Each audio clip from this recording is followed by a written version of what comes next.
Di sebuah hutan, hiduplah 3 babi bersaudara. Anak babi pertama memilih untuk membangun rumah dari jerami kering. Karena kemalasannya, ia tidak ingin mencari bahan bangunan di tempat yang jauh. Anak babi kedua memilih untuk membangun rumah dari ranting pohon atau kayu yang tidak terpakai. Anak babi kedua ini tidak ingin pula bersusah payah mencari bahan bangunan. Dia hanya perlu mengitari hutan dan meminta kepada warga binatang lainnya. Anak babi ketiga adalah anak babi yang paling berbeda sikapnya. Ia merupakan anak yang rajin dan sabar. Tidak seperti kedua kakaknya, anak babi ketiga benar-benar membangun rumahnya agar dapat berlindung dari serangan beruang. Dia sengaja mencari batu bata lalu dengan sabar menyusunnya satu persatu untuk membangun rumah.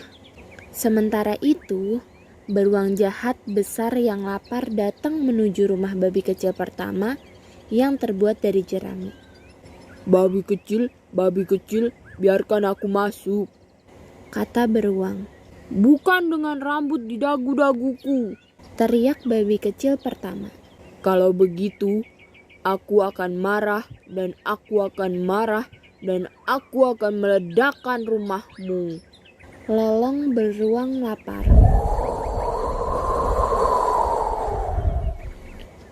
Jadi, beruang besar yang jahat itu terengah-engah dan dia terengah-engah dan rumah jerami kecil itu runtuh. Babi kecil itu berlari secepat yang ia bisa sampai dia tiba di rumah yang terbuat dari kayu, yaitu rumah babi kedua. Beruang jahat besar mengejarnya.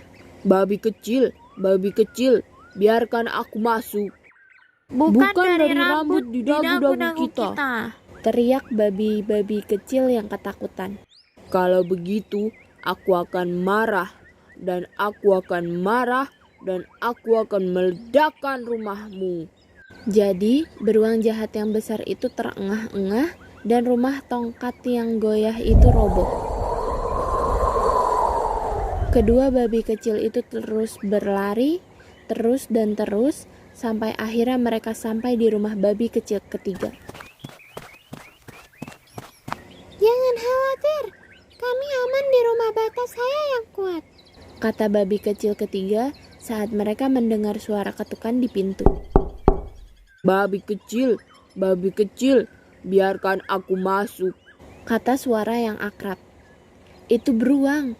Bukan dari rambut di dagu-dagu kita, seru ketiga babi kecil itu.